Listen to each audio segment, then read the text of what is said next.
Hello, this is Tim Cozen with Corinthian Equity, and we're back down here at 405 Toyne Street in San Diego, California. We just got the tear out done, and we're going to start painting and putting stuff back together tomorrow. So we want to do a quick video walkthrough and kind of show you what the middle stage looks like on this project. So we pressure wash the outside. This is all cleaner. Pressure wash the outside. We cut all the grass. We're going to start watering it so it greens up a little bit before the tenant moves in. Cut the grass down that side too. Pressure washed that fence around the perimeter of the property. And also just hit the house with pressure wash also. Now on the inside here, there we go. We ripped out the flooring everywhere. We took out the base molding because we're going to be putting in the composite laminate flooring here, and we need to have molding on the sides to go over the seams on the sides. So we took out the base molding on the around. Let's see over here on the right side. We have to rehang the weights in that old window. We're not replacing the weights in this house, we're not replacing the windows, but we wanted the windows to function.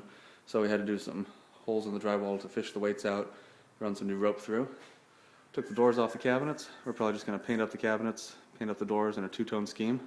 Of course, we took all the outlet covers off and all the doorknobs off on the inside also.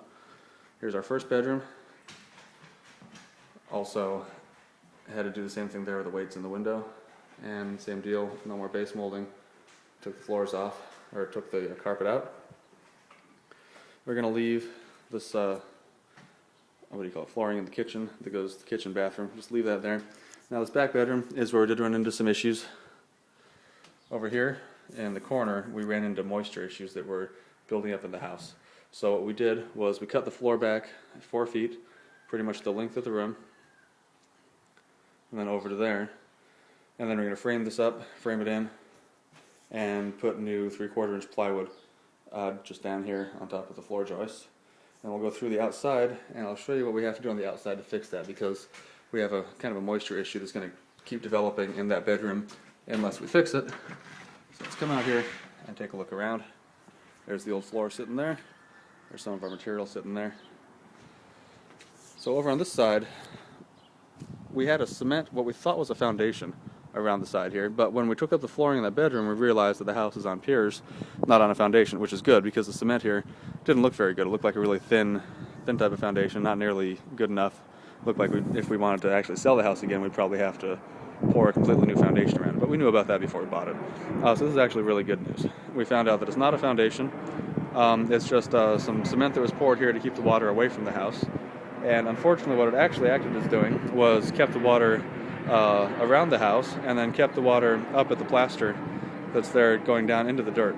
So the plaster soaks up the water, and it got up into the floorboards in that bedroom. And that's why we had to tear that out, and now we have to fix it. So what we're going to do is we're going to obviously just bust up this concrete that we have here.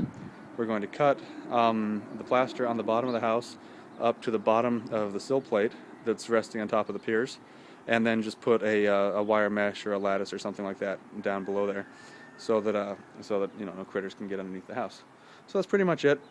We're actually only on day 2 of construction here, so hopefully we get this thing cut tomorrow, and we get at least the first coat of paint on our ceilings and maybe our walls tomorrow. And we're still pretty much on schedule, definitely on budget for getting up out of here in probably about another week and a half, 2 weeks max.